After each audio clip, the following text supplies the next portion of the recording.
O meu nome é Kendé porque sou uma Ibeji e nasci por último. Minha irmã nasceu primeiro e por isso se chamava Taiwo. Antes tinha nascido meu irmão Kokumo e o nome dele significava: não morrerás mais, os deuses te segurarão. O Kokumo era uma biku como a minha mãe. O nome dela, Durorike, era o mesmo que fica, tu serás mimada. A minha avó, Duroyaye, tinha esse nome porque também era uma biku e o nome dela pedia: fica para gozar a vida, nós imploramos. Assim são os abikus, espíritos amigos há mais tempo do que qualquer um de nós pode contar, e que antes de nascer, combinam entre si que logo voltarão a morrer para se encontrarem novamente no mundo dos espíritos.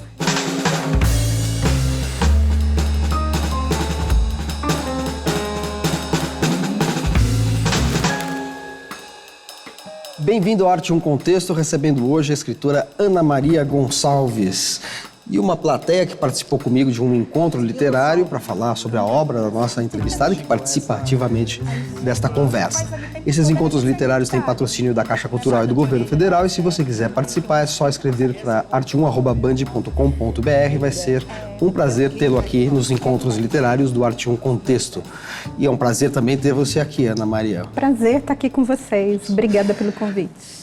Você escreveu um livro que é considerado um clássico da literatura brasileira contemporânea e um dos livros mais importantes ao tratar da questão do negro no Brasil, da escravidão no Brasil. Antes de entrar no livro, propriamente dito, eu queria te perguntar uma coisa. Já se pode falar de uma tradição literária do romance negro, da poesia negra, da literatura negra no Brasil, considerando que dois nomes absolutamente centrais, como Machado de Assis e Lima Barreto, são negros? Eu acho que sim, né? E principalmente quando a gente para de usar a medida ocidental, né, de literatura, né? Ou seja, eu acho que as literaturas que tem de matriz ou de matriz africana, né, elas se pautam pela oralidade. E aí a gente pode falar de milênios, eu acho que de uma literatura, né, de uma tradição literária, né, que só não é escrita, né? Tem um conceito muito interessante de uma professora da Universidade Federal de Minas Gerais, a Leda Maria Martins, né, que ela fala de oralitura, né? Então eu acho que, ou seja, não estar no papel, né, é algo que é indiferente dessa tradição de se contar história, a tradição dos griots, né? Ou seja, a história, a memória africana, né, ela está aí numa literatura que só não está escrita, né?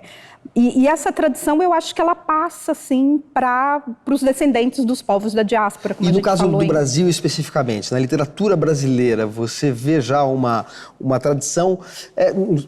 que há escritores importantíssimos negros, não há dúvida. Eu quero dizer se já dá para identificar um certo fio condutor, uma certa espinha dorsal disso. É assim, ó, um caminho que leva do Machado, passa pelo Lima Barreto, chega até uma autora como você, a Conceição Evaristo e tantos outros. Eu acho que tem influências, com certeza. A gente pensar, sei lá, acho que vindo desde Maria Firmina dos Reis, né? A primeira romancista brasileira, mulher negra, né? do Maranhão. E há essa tradição, né? E há a tradição da falta do reconhecimento também, né? Às vezes é uma literatura. Eu acho que durante muito tempo a literatura ela é um dos campos mais elitistas, né? Que existem, né? E acaba essa concentração de escritores e de editoras com maior penetração de mercado na região sudeste, né? Onde a gente tem uma publicação maior de livros de homens brancos, héteros do Sudeste, né? E essa literatura que é feita por negros já há muito tempo, né, que só não está no mainstream, mas você tem aí uma gama de editoras pequenas ou de autopublicação, né? Eu acho que principalmente na área da poesia, você tem aí, por exemplo, publicações como os Cadernos Negros, né, que estão fazendo literatura já há mais de 30 anos, né? Ou seja, não está no mainstream, né? Mas isso está aí e eu acho que há um público leitor negro que sempre se interessou, né, por esse tipo de literatura. Você acha que é só uma questão de visibilidade, de entrar num sistema editorial ou também por um critério do que é literatura? Você falou, por exemplo, na primeira pergunta, da questão da literatura oral, que é tirada da tradição ocidental, em parte porque a tradição ocidental é homogeneamente escrita. Exato. A oralidade fica um pouco de lado. E há funções da literatura que se perderam ao longo do tempo, e hoje o que se valoriza é uma função estética. ao incluir autores negros que não pertencem à tradição ocidental, há de se também modificar a maneira de ver a literatura, as funções da literatura, a essência da literatura? Eu acho que sim, eu acho que são parâmetros que não servem, né, para medir, né, essa determinada literatura. E eu acho que a gente tem essas duas coisas que você diz, ou seja, primeiro, precisa haver uma mudança do mercado, né, para olhar para esses outros autores, né, e precisa ter uma mudança do que, eu acho que aí entrando já numa outra área que também permeia o nosso, né, que permeia esse papo aqui, né, que é o racismo, né? Então, eu acredito que muito da literatura que se produz por negros e sobre negros, ela já vem quase rotulada como uma literatura menor, uma literatura que é panfletária, né, que como não tem esses... É como se pertencesse a um gueto da literatura, exatamente, né? E sem perceber que esse gueto, né, na verdade, ele está sendo... preconceituoso. Ele é criado de fora para dentro, né? Na verdade. Eu gosto de dar um exemplo, de você pensar, por exemplo, em duas escritoras que foram contemporâneas, né? Maria Carolina de Jesus e a Clarice Lispector, né? Ou seja, são mulheres ali produzindo literatura sobre os seus próprios universos. E quantas coisas que a Clarice escreve, né, são consideradas parte de uma temática universal, né? A que a Carolina escreve, né, é uma literatura de mulher favelada. É uma literatura de testemunho, na melhor das hipóteses. Exatamente, como se fosse algo marginalizado, né? Eu acho que esse mundo ainda é incapaz de aceitar o universo da Carolina como um universo que vai trazer problemas universais, e que são, né? Como a da Clarice também é. Então, eu acho que há esses dois aspectos, né, e que a gente está começando a questionar agora. Eu acho que o reconhecimento do meu trabalho, o trabalho da Conceição Evaristo, da Cidinha da Silva, Cuti, Ricardo Aleixo, Grace Passot, né, ou seja, tem muita gente aí conseguindo um pouco furar essa bolha, né, dessa literatura que antes não nos incluía por achar que os assuntos que nós tratamos não lhes interessavam ou não são assuntos universais. Perfeito. A gente tem uma pergunta na plateia que fala bem desse assunto, assim, de autores que são incluídos ou não, e nesse caso, nos nossos currículos escolares. Qual a importância da gente estudar livros de autores negros e de negros no ensino fundamental, ensino médio, que a gente estuda bem pouco sobre autores negros? Há muito tempo aí você está um cânone estabelecido, né? Você não estuda autores negros e quando estuda, a identidade negra é tirada dele, como é o caso de Machado de Assis, como é o caso de Lima Barreto, né? Não é todo mundo que sabe que são autores negros e só há pouco tempo a gente começou essa conversa. O Lima Barreto, de certa maneira, sim, mas o Machado que passou por um processo de embranquecimento mesmo, né? É uma coisa impressionante isso, né? Mas mesmo o Lima também. Eu já vi algumas fotos do Lima, assim, em que você olha e você não vê ali que é um autor negro, né? A mesma coisa do Machado, né? E eu acho que é extremamente importante, em todas as áreas, por exemplo, se você for pensar em formação de leitor, né? Há crianças negras na escola, né, que leem livros com universos e com personagens nos quais elas não se identificam. Né? Então fica difícil, a literatura, eu acredito muito no processo de aprender a gostar de ler, né? Você entrar num universo que é um universo crível para você, né? Que é um universo no qual você se identifica com um determinado personagem, embarca na dele e se deixa levar, né? Isso, quando a gente não coloca uma literatura, né, de escritores negros ou que vai tratar de um universo negro, né, a criança negra ela fica completamente à parte, né? Ela acha que não existem escritores negros, ela acha que não existem personagens com os quais ela pode se identificar em determinados assuntos ou determinadas situações, né? Então tem que haver a diversidade, né? A gente tem que mudar esse cânone aí de literatura, do que seria uma literatura de formação de leitores, né, para incluir essa diversidade de alunos que a gente tem na escola, pensando aqui em programas de escola pública, principalmente, né, mas eu acho que é um trabalho que está também na sociedade, né? Eu gostaria de ver isso mais feito melhor, de uma maneira melhor também em bibliotecas, né, em cursos de formação, em eventos literários, né, em programas de TV, né? Eu acho que tem que começar a incluir em qualquer lugar. Você produziu um livro chamado Um Defeito de Cor, que trata da questão da escravidão, da experiência do povo negro no Brasil, mas que faz uso de procedimentos literários e estilísticos que fazem parte do cerne da criação literária contemporânea da vanguarda, como, por exemplo, o uso do falso manuscrito. Quer dizer, não vamos entrar nesse meandro.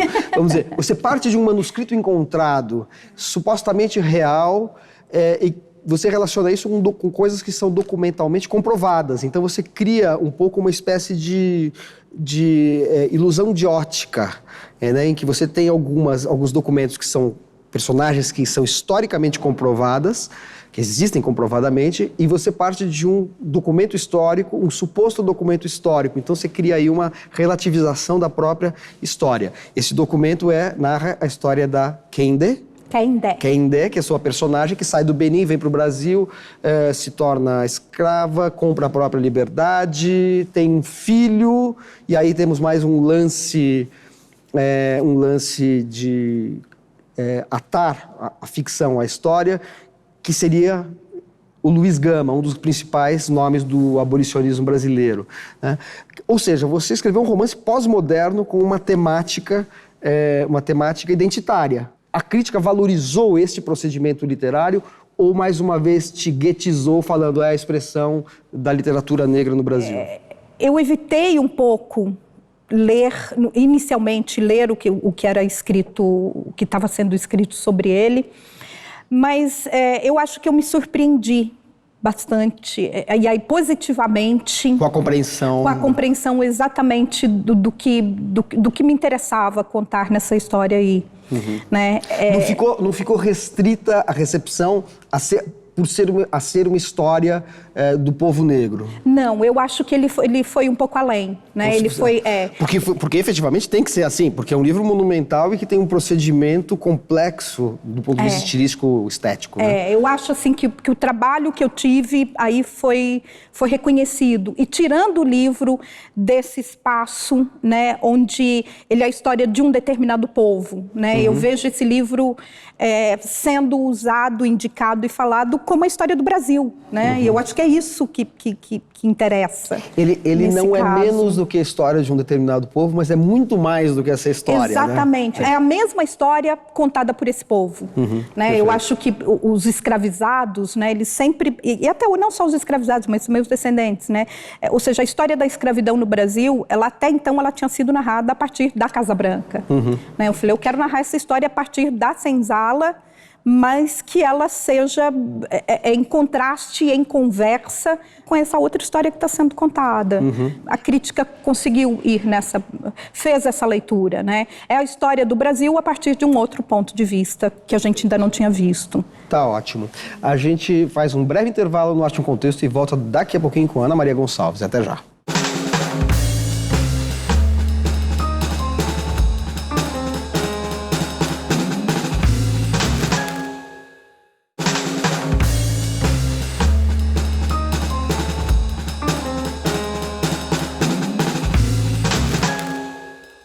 O Arte em Contexto está de volta, recebendo hoje Ana Maria Gonçalves, autora de Um Defeito de Cor. Ana Maria, para quem não sabe, de onde vem a expressão um defeito de cor? Vem de uma lei colonial brasileira, né, na qual negros, né, para exercer cargos no exército, na administração ou da colônia ou na igreja, tinham que escrever para o imperador, né, pedindo dispensa do defeito de cor. O imperador teria que desconsiderar a cor da pele da pessoa para considerá-la apta a ocupar determinados cargos. Em reação a esse tipo de racismo entranhado na sociedade brasileira, a heroína do seu romance, ela, de alguma maneira, vai mudando de identidade, pelo menos identidade pública. Ela vem como Rendé para cá, né? Como uma negra que vem para cá e é escravizada. Depois ela conquista a própria liberdade, ela se transforma em Luísa Marim. Isso. E depois ela, de Luísa Marim, se transforma em Sinhá Luísa, porque ela volta para a África, onde ela, de alguma maneira, participa do comércio, do tráfico negreiro. Não é um livro panfletário, ele explora, inclusive, as ambiguidades disso, né? De uma mulher que se liberta e participa de um processo que é traumático para ela mesma, não é? O que você procurou ao expor essas contradições? Eu acho que a ideia dessa heroína perfeita também, né? A gente trabalha muito com a ideia binária, né, de construção de personagens, de comportamentos, né? E eu queria realmente construir uma heroína que fosse complexa, né? Que não fosse o tempo todo boazinha, que não fosse o tempo todo condata, né? Mas que ela lidasse ali com as situações da vida dela, né? Através de um pacto que eu acho que ela fez com ela mesmo quando ela era criança, falar, eu vou sobreviver, né? E a qualquer custo, não interessa o que eu tenho que fazer. E eu acho que é isso que ela faz da vida dela, né? É uma sobrevivente. E as trocas de identidade dela? Como é que você encara isso? Ela ser quem é, depois Luísa Marim, depois Sinhá Luísa. O que significa no andamento do romance essa troca constante de identidade civil, digamos assim, ou pública? Eu acho que faz parte da história dos negros na escravidão e na diáspora também, né? A gente tem que estar sempre lidando com uma negociação de identidade, dependendo do local onde a gente está, da posição social, econômica, cultural, né? Você é visto de uma determinada maneira ou de outra, né?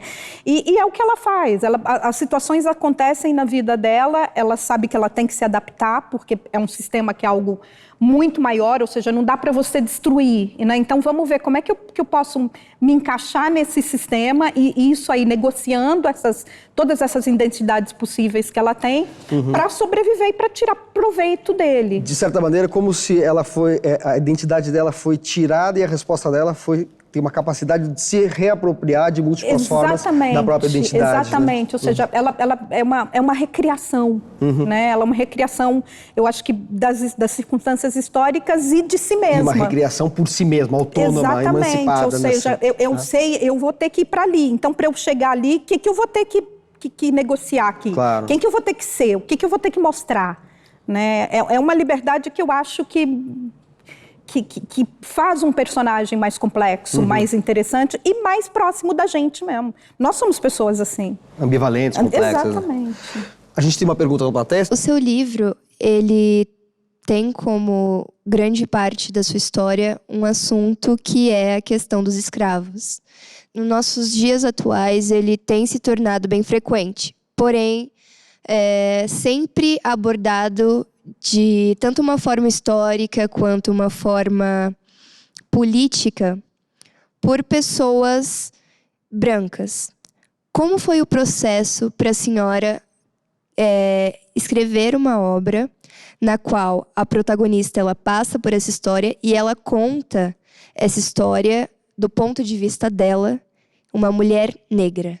A linguagem que está hoje no livro foi uma linguagem em um tom que eu consegui achar só na sexta vez que eu reescrevi, né? Ele estava em terceira pessoa e quando eu falei, deixa eu experimentar ele em primeira pessoa, né? Eu vi que ele funcionou, exatamente porque era necessário que essa mulher negra, né, ex-escravizada, dona da sua própria vida, contasse a sua história. Eu achei que não só para o andamento da história, mas eu acho que faz parte também de um processo formativo, né? Que eu achei que seria interessante a gente ter os brancos sentados durante o tempo que eles levassem para ler esse livro, ouvindo uma mulher negra falar. Eu tenho essa identidade mestiça, minha mãe é negra, meu pai é branco, e essa também é uma identidade negociada, né? Aquelas pessoas, quando eu falava, eu sou negra, as pessoas falavam, não, você é clarinha, não fala isso, né? Como se estivessem me elogiando, né? E eu falei, não, eu acho... Então, escrever esse livro a partir do ponto de vista dessa mulher foi, para mim, também o meu processo de construção identitária como mulher negra. né, que eu acho que é extremamente importante, né, politicamente importante, principalmente nesse momento que a gente está passando na sociedade brasileira hoje, tomar essa posição, né? É o ponto de vista de onde eu falo, é o ponto de vista de onde eu escrevo, né, e é o ponto de vista do qual eu acho que eu tenho algo, eu rendo mais. Mas tem uma outra questão que está muito presente, que é a questão religiosa. Né? Imagino que você tenha que ter feito uma pesquisa enorme para compreender esse universo também complexo do candomblé, né? Dessas religiões africanas que vêm para o Brasil e se fundem. E a gente tem uma pergunta na plateia que é justamente sobre o aspecto religioso de um defeito de cor. Minha pergunta seria a respeito ao preconceito hoje em dia, porque baseado no livro tinha falando sobre as crenças, sobre a cura, sobre o batismo que eles faziam, né? Eu queria saber a sua opinião, como seria hoje as crenças entre negros e brancos? A questão sobre as religiões de matriz africana, né, sempre foram assuntos tabu, né, na sociedade brasileira, principalmente porque é uma sociedade extremamente católica, né? E quando eu vi que no livro, né, eu não teria como, e teria que realmente ir mais a fundo nas questões de religião africana, né, e eu já tinha meio que abandonado a católica na adolescência, já há muito tempo, né? Para mim, essa aproximação foi inicialmente com um pouco de receio, né, de medo. Porque são medos que a sociedade te coloca ali durante muito tempo, né? Então, para mim, também escrever o livro também foi um religare, né? Eu me descobri dentro do candomblé, né? Eu me descobri encontrando no candomblé, né? Aspectos da minha espiritualidade, né? Ou aspectos de coisas em mim que eu queria desenvolver, né? E ali dentro que me deu essa oportunidade, né? Então, o que eu queria também é colocar a questão das religiões, e principalmente do candomblé, as religiões de matriz africana dentro do livro, né? Como algo intrinsecamente ligado à vida dos personagens. Como eu acho que é o que acontece com os orixás, né?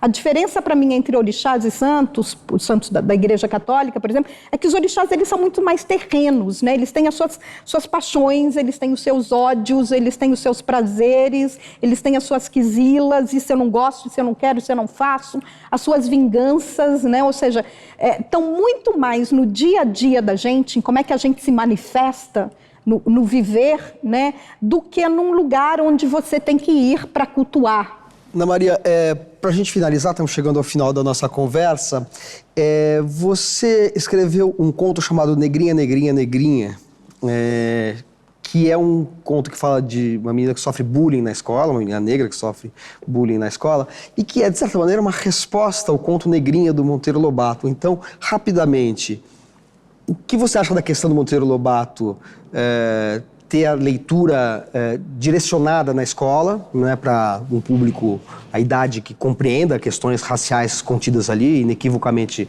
racistas que tem no Monteiro Lobato? E o que foi o Negrinha, Negrinha, Negrinha? O que significa em termos de metaliteratura, ou seja, uma literatura que parte de um texto de outro escritor para trabalhar seu próprio ponto de vista? Eu acho o Monteiro Lobato um escritor extremamente perigoso, né? Porque ele vem com o aval, né, de quem é o patrono da literatura infanto-juvenil brasileira. Ele vem com o aval de anos e anos em que os livros deles estão nas escolas, nas bibliotecas, na televisão, né? E a questão do racismo nele nunca tinha sido questionada, né? E ele é um escritor extremamente racista, e isso transparece não só nos livros, né, mas se você for para as cartas dele, né, ele fala, eu quero usar a literatura para propagar a eugenia no Brasil, porque as coisas indiretas funcionam muito melhor. E é o que ele faz na literatura infantil dele, e não é contestado, né? Então, ele é perigoso, principalmente, e ofensivo para grande parte das crianças negras brasileiras, né? Porque a escola também não está preparada para discutir racismo. Muita gente, né, depois de ler os artigos que eu escrevi sobre o racismo em Monteiro Lobato, né, vieram me dizer que depois de lerem na escola ali os livros do Monteiro Lobato, elas sofriam bullying dos amiguinhos. Que é o que acontece no seu conto Negrinha, Negrinha, Negrinha. Né? Você tem lá o conto Negrinha, né? E isso está sendo lido em classe, a professora não tem condições não tem conhecimento, não tem vontade, né, de conversar sobre racismo, de contestar aquele escritor para as crianças, e quando elas vão para o recreio, está todo mundo em cima dela gritando, negrinha, negrinha, negrinha, porque o único personagem que aparece com características físicas que podem ser ligadas a ela é aquela negrinha, né, que sofre bullying da patroa, então, ou seja, né, o modelo ali que os outros vão replicar é aquele. Né? Então, eu acho que não dá para a gente mais submeter as crianças negras brasileiras a esse tipo de tortura psicológica, né? Que é você ter na aula, né, um autor que é racista e que esse racismo transparece para os livros dele, sem que haja nenhum outro sistema de proteção que vá dizer para ela, falar, olha, eu não concordo com isso aqui. O que está acontecendo ali? Né? Eu acho que as pessoas pararem de olhar para os próprios umbigos, né? E pensarem essa história a partir de um outro ponto de vista. A literatura nos ensina isso, né? A olhar a realidade por múltiplos pontos de vista. Exatamente. Ana Maria Gonçalves, foi um grande prazer tê-la aqui no Arte em um Contexto, um prazer enorme também ter esta plateia que me ajudou muito a entrevistar a escritora, autora deste livro que não é fácil resumir e sobre o qual é difícil formular questões, porque é um livro muito complexo e permite múltiplas abordagens também. Muito obrigado pela sua presença aqui. Obrigada pelo convite. E muito obrigado pela sua atenção. Espero você no próximo Arte em um Contexto. Até lá.